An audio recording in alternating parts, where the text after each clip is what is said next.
NEET 2025 के लिए तैयारी शुरू तो कर दी है, लेकिन अब पढ़ना क्या है पता नहीं, कौन सा सिलेबस पढ़ें, कौन से टॉपिक छोड़ दें, कौन से टॉपिक पढ़ना है, करना है, नहीं करना है, कैसे पता चलेगा। तो इस सेशन इसी चीज के ऊपर आधारित। गाइस, मेरा नाम है अनुपम उपाध्याय और मैं आपका स्वागत करता हूं अनअकैडमी नीट के इस चैनल पर। तो बेटा, आज का सेशन पूरे यूट्यूब के सिलेबस के सबसे ऑथेंटिक सेशन में से है, क्योंकि आज मैं आपको एनटीए के जो लेटेस्ट ब्रोशर हैं और जो एनटीए का ओल्ड ब्रोशर है, उन दोनों का कंपैरिजन कर करके बताऊंगा कि कौन सा सिलेबस भैया है और कौन सा सिलेबस गया।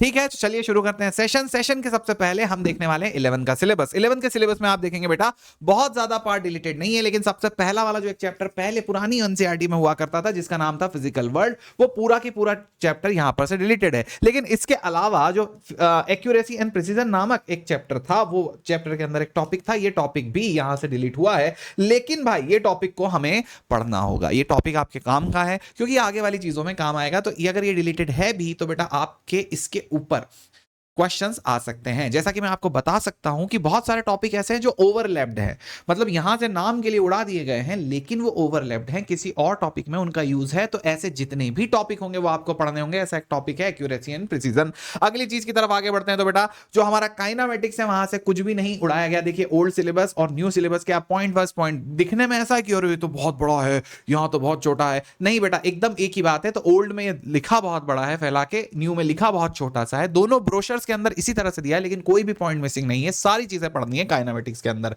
यहां पर देखिए, लॉज ऑफ मोशन ओल्ड और न्यू एकदम एक जैसे, सारी की सारी बातें आप लोगों को पढ़नी है। वर्क पावर एनर्जी भी पूरा जैसा पहले था वैसा ही बाद में है, कोई दिक्कत नहीं है। यहां पर हमारे पास आ गया भैया सिस्टम ऑफ पार्टिकल, सबसे खतरनाक चैप्टर लोगों को लगता है, बहुत ही फर्जी सा चैप्टर है। इसके अंदर से बेटा क्या उड़ाया गया, देखिए ध्यान से, मोमेंटम कंजर्वेशन। क्या मोमेंटम कंजर्वेशन के ऊपर क्वेश्चन नहीं आएंगे बेटा? क्वेश्चन मोमेंटम कंजर्वेशन से आएंगे, लेकिन क्या बेटा मोमेंटम कंजर्वेशन वाला जो पार्ट है वो हम पढ़ेंगे। तो अब यहां से तो डिलीट कर दिया। तो बेटा, इसके पहले जो वर्क पावर एनर्जी है और न्यूटन्स लॉज ऑफ मोशन है, वहां मोमेंटम कंजर्वेशन हम पढ़ चुके हैं, इसलिए यहां से डिलीट किया गया। अब यहां पर देखिए बेटा, सेंटर ऑफ मास जो होता है उसका मोशन, और centre of mass of uniform rod जो है वो डिलीट कर दिया गया है। अब ये डिलीट करने से क्या हुआ, तो motion of centre of mass के ऊपर क्वेश्चन नहीं आएंगे बेटा। अगर दो चीजें मूव कर रही है, चार चीजें मूव कर रही है, तो सेंटर ऑफ मास मूव कर रहा है नहीं कर रहा, ये वाला टॉपिक यहां से हटाया गया है। लेकिन इसके भी एक दो क्वेश्चन हम देख लेंगे, क्योंकि बेटा बहुत भयानक चीज नहीं है। सेंटर ऑफ मास हम पूरा पढ़ रहे हैं, हल्का बुल्का क्वेश्चन देखते हुए चलेंगे, क्या पता क्वेश्चन पूछ लें, क्योंकि ये भी थोड़ा सा इस तरह का टॉपिक है जो ओवरलैप्ड टॉपिक है सेंटर ऑफ मास से। ठीक है, चलिए आगे बढ़ते हैं बेटा। इसके अलावा यहां पर से और कुछ डिलीशन नहीं है। अगर बहुत सारे लोगों को एक कंफ्यूजन होता है बेटा कि पुरानी एनसीईआरटी में या फिर पुराने सिलेबस के हिसाब से रोलिंग नहीं था और नए सिलेबस के हिसाब से रोलिंग नहीं, हटा दिया गया, पुराने सिलेबस में रोलिंग था, ऐसा कुछ भी नहीं है। पहले भी रोलिंग के बारे में कुछ साफ बात नहीं की गई थी, अभी भी रोलिंग के बारे में कुछ साफ बात, ऐसा रोलिंग का नाम नहीं लिया गया है। तो आप बोले बेटा पुराने और नए दोनों सिलेबस में रोलिंग का नाम नहीं है, मतलब हम मान के चलेंगे रोलिंग सिलेबस में है, क्योंकि पहले भी क्वेश्चन आया था, अभी भी क्वेश्चन आया है। रोलिंग आपके पास पूरी तरह से सिलेबस में है, किसी बात पर कोई गुमराह मत होइएगा, रोलिंग आपके सिलेबस में होने वाला है। ठीक है, आगे बढ़ते हैं, अगली चीज की तरफ बढ़ते हैं। तो ग्रेविटेशन से जियो स्टेशनरी सैटेलाइट आपके पास अवेलेबल है। इसके बाद देखो बेटा, यहां पर Poisson's ratio, elastic energy available, ये उड़ा दी गई, सॉरी, जियो स्टेशनरी सैटेलाइट आपके पास उड़ा दिया गया। यहां पर Poisson's ratio and elastic energy उड़ा दी गई है। आप देखेंगे Poisson's ratio and elastic energy properties of matter से उड़ाया गया है। अब यहां पर इलास्टिक एनर्जी भी एक ऐसा ओवरलैप टॉपिक है, तो मैं सजेस्ट करूंगा इसका फॉर्मूला आप पढ़ लें, बहुत सिंपल सा फॉर्मूला होता है। पॉइजंस रेशो भाई गंदी चीज थी, सही में उड़ा दी, बहुत अच्छा करा। यहां पर देखें ब्लैक बॉडी रेडिएशन, ठीक है, यहां से बहुत कुछ उड़ाया गया है। Black body radiation, Wien's displacement law, green house effect, और यहां पर बेटा Newton's laws of cooling and Stefan's law, ये सारी चीजें डिलीटेड है। कैसे पता चला डिलीटेड है? क्योंकि बेटा जब हमने ये वाला देखा तो यहां पर देखिए कोई भी चीज का मेंशन नहीं है। हीट ट्रांसफर के अंदर सिर्फ बोला है कंडक्शन, कन्वेक्शन एंड रेडिएशन का कॉन्सेप्ट। यहां पर देखिए कंडक्शन, कन्वेक्शन और रेडिएशन तो बोला था, यहां पर बोला था conduction, thermal conductivity, convection, radiation, ये बोला था। इसके बाद ये सब चीजें भी अलग से मेंशन थी, लेकिन यहां पर वो चीज मेंशन नहीं है न्यू सिलेबस में, हम मान के चल रहे हैं उड़ा दी गई है। ठीक है, आगे बढ़ते हैं अगली चीज की तरफ। यहां पर हम देखेंगे कि क्या खत्म किया गया है, यहां से क्या हटा दिया गया है। तो बेटा थर्मोडायनेमिक्स से हीट इंजन और रेफ्रिजरेटर वाला जो पॉइंट था वो उड़ाया गया है। और इसके बाद आता है हमारे पास behaviour of kinetic theory of gases. इसमें बेटा root mean square, velocity, Avogadro number वाला जो टॉपिक है ये ऐड किया गया है, हटाया कुछ भी यहां से नहीं गया है। इसके बाद आखिरी चीज आती है oscillatory motions, oscillations and wave. Oscillation and wave में free and forced and damped oscillation पूरी तरह से हटा दी गई है, काफी गंदा पार्ट था एक फिजिक्स का।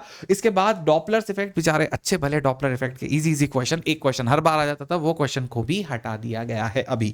ये था सिलेबस 11th का। अब मेरी बात ध्यान से सुनिएगा गाइस, ये इतना सिलेबस हम लोग पूरा करेंगे। ओवरलैप्ड कुछ मैंने टॉपिक्स आपको बताए, जैसे रोलिंग वाला तो भाई कहीं से कहीं तक नहीं लिखा कि रोलिंग, कहीं भी दोनों और न्यू में कहीं पर भी रोलिंग का कोई मेंशन नहीं है।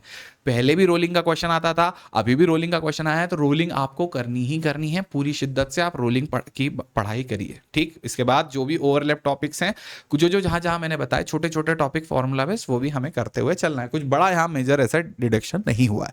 12th की बात करते हैं, यहां मेजर डिडक्शन है, ठीक है सभी लोग। अच्छा, इसकी पीडीएफ आपको मेरे टेलीग्राम ग्रुप पर मिल जाएगी, तो आप ज्यादा परेशान ना हो, पूरी की पूरी पीडीएफ आपके पास अवेलेबल होगी, ठीक है। चलिए आगे देखते हैं, आगे हमारे पास क्या गया। 12 का सिलेबस इलेक्ट्रोस्टैटिक में कुछ नहीं डिलीटेड, सिर्फ एक वेन डे ग्राफ जनरेटर नामक चीज थी, वो आपके नए इसमें मेंशन नहीं है। इसके बाद जब हम अगली चीज देखेंगे तो यहाँ पर करंट इलेक्ट्रिसिटी में दो चीज बहुत बड़ी बड़ी उड़ाई गई है।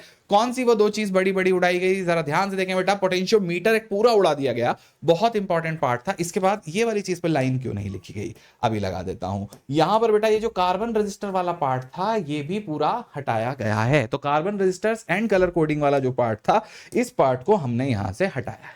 क्लियर है क्या, सभी प्राणी ये बात समझ पाए हैं। इसके बाद देखिए अगली चीज हमारे पास जो हटाई गई है वो है, अच्छा ये दोनों चीज ना अच्छी खासी थी, लेकिन इसके बाद भी अभी इस चैप्टर से अच्छे क्वेश्चन आते हैं, ऐसा नहीं कि यहां से क्वेश्चन आना बंद हो गए। यहां पर देखो बेटा, concept of magnetic field, magnetic field का क्या कॉन्सेप्ट है, और जो ऑस्टेड एक्सपेरिमेंट है उसे हटाया गया। पर क्या ये बहुत इंपॉर्टेंट था? नहीं, इतना इंपॉर्टेंट भी नहीं था। पर यहां पर एक बार magnet as equivalent as solenoid, magnetic field lines, earth magnetic field and magnetic element, ये बहुत ज्यादा मेजर रिडक्शन है। अच्छा बड़ा ये अर्थ मैग्नेटिक फील्ड बहुत बड़ा टॉपिक था, ठीक। इसके बाद यहां पर पूरी की पूरी ये वाली जो चैप्टर नंबर 6 है इलेक्ट्रोमैग्नेटिक इंडक्शन वाला, इसको बिल्कुल टच नहीं किया गया। इसके बाद मैग्नेटिक इफेक्ट ऑफ करंट वाला जो पार्ट था एंड मैग्नेटिज्म वाला था, इसमें ये दोनों चीजों को टच नहीं किया गया। और भी जो दूसरी चीजें हैं वो टच नहीं की गई। यहाँ पर इलेक्ट्रोमैग्नेटिक वेव टच नहीं किया गया, इलेक्ट्रोमैग्नेटिक इंडक्शन में भी कुछ, यहाँ पर इलेक्ट्रोमैग्नेटिक वेव में भी टच नहीं किया गया है। हमारे पास यहाँ पर आ रहा है रे ऑप्टिक्स। रे ऑप्टिक्स में डिलीटेड है, अब हमें समझना होगा बहुत अच्छे से क्या क्या डिलीटेड है, ठीक है। तो रे ऑप्टिक्स में डिलीटेड है, देखो, combination of lens with a mirror.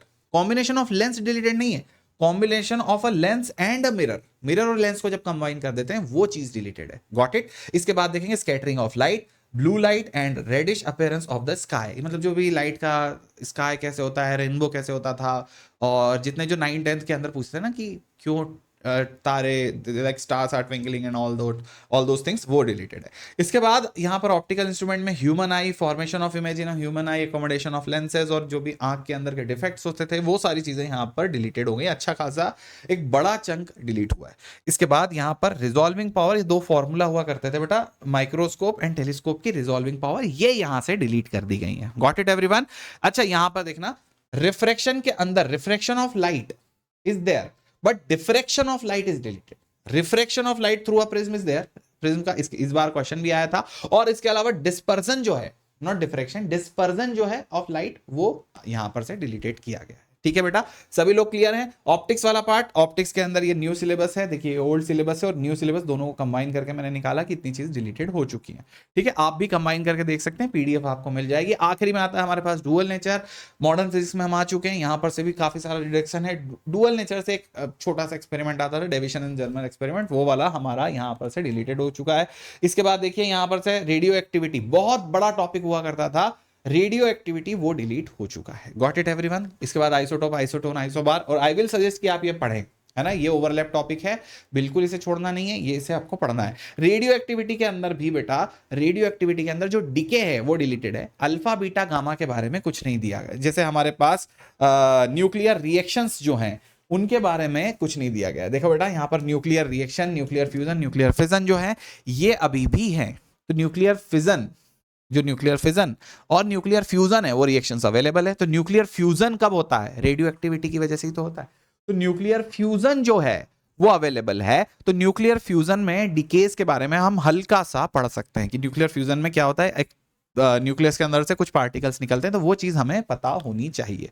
Got it everyone? ये दोनों चीज यहां पर अवेलेबल है। तो न्यूक्लियर फ्यूजन, न्यूक्लियर रिएक्शंस को हम पढ़ेंगे। ठीक, इस बार भी एक क्वेश्चन आया था, काफी कंट्रोवर्शियल रहा, लेकिन वो क्वेश्चन न्यूक्लियर फ्यूजन से सॉल्व कर सकते हैं, बैलेंसिंग से सॉल्व कर सकते हैं, हम देखेंगे हमारे सिलेबस में। आगे देखते हैं, लास्ट हमारा सबसे आखिरी एनर्जी बैंड्स इन के बारे में, इन सॉलिड, वो चीज डिलीटेड हो गई। कंडक्टर इंसुलेटर के बारे में बात नहीं करेंगे क्योंकि पहले कर चुके हैं। सेमीकंडक्टर से लेकर सारी चीज अवेलेबल है, और ट्रांजिस्टर पूरा डिलीटेड है। बहुत बड़ा टॉपिक था, बहुत ज्यादा एक खतरनाक टॉपिक हुआ करता है ट्रांजिस्टर, वो डिलीटेड है। इसके बाद एक और चैप्टर आता था कम्युनिकेशन सिस्टम, पूरा चैप्टर डिलीटेड है। आखिरी में एक चीज और एक्स्ट्रा ऐड करी, तो यहां पर एक चैप्टर आता था कम्युनिकेशन सिस्टम, वो डिलीटेड है। पर यहां पर आखिरी में, ठीक है, तो पुराना जो समय था, इसके पहले कुछ नहीं बताया जाता था, कुछ भी यहां पर नहीं बोला जाता था एक्सपेरिमेंट के बारे में, लेकिन 2024 से एक्सपेरिमेंट के बारे में बोलना शुरू करा। तो यहां पर देखिए टोटल 18 एक्सपेरिमेंट हैं जो अवेलेबल हैं। ये सारे 18 एक्सपेरिमेंट आपको पढ़ करके जाने होते हैं। क्या सभी प्राणी समझ पाए?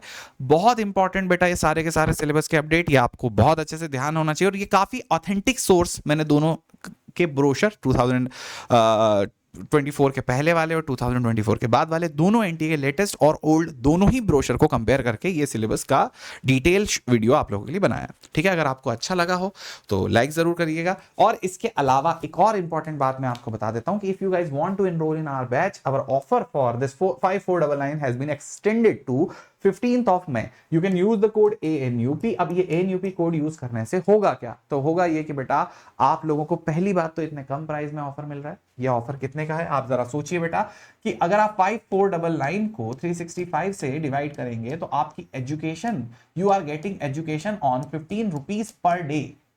बेटा पर डे के हिसाब से आपको 15 रुपीज, समोसे कचौरी के भाव में एजुकेशन मिल रही है, पोहे के भाव में आपको एजुकेशन मिल रही है। और अगर आप यही चीज को अगर 3 से डिवाइड करते हैं, पर सब्जेक्ट की बात करते हैं, तो 5 रुपीज पर डे के हिसाब से आपको एक सब्जेक्ट पढ़ने को मिल रहा है। तो बेटा आप समझ सकते हैं कितना ज्यादा आपके लिए अफोर्डेबल एजुकेशन को बना दिया गया। और ये सिर्फ इस एक कोर्स का प्राइस नहीं है, ये सब्सक्रिप्शन का प्राइस है। मतलब अनअकैडमी के अंदर जितने भी बैचेस चल रहे हैं, जितने भी बैचेस 11th 12th ड्रॉपर्स जो आगे हो चुके हैं, जो अब आगे होने वाले हैं, जो टेस्ट सीरीज हो चुकी हैं, जो होने वाली हैं, सारी टेस्ट सीरीज सब कुछ 1 साल तक आपके लिए फ्री होंगी। ठीक है, सभी प्राणी बहुत अच्छे से समझ पा रहे हैं। इसके ऊपर आपको 1 मंथ का और फ्री भी मिल सकता है, अगर आप जल्दी से साइन इन करें तो 1 मंथ फ्री और मिल जाएगा 1 साल के ऊपर। मतलब 13 मंथ आपको लगभग इस प्राइस में मिल जाएंगे, और अंदर जो कुछ भी है सब कुछ फ्री है। ओके गाइस, इसके अलावा 2 तरह के प्रोग्राम है हमारे पास, एक प्लस एंड आइकॉनिक, उसके बारे में बताता हूं। हमारी team Titan, if you are looking for a dropper 2025, अगर आपका टारगेट 2025 है, तो टीम टाइटन, सीप मैम, मैं और Akanksha ma'am, we are going to lead you to that your destination, to an AIMS college or to a good government college in your next NEET 2025. Okay guys, आपको just code ANUP use करना होगा। Okay everyone, यहां पर देखिए 2 तरह के features हैं, एक प्लस फीचर है, एक आइकॉनिक फीचर है। तो प्लस फीचर में तो सारी चीजें अवेलेबल हैं ही, ये तो बहुत बेसिक है।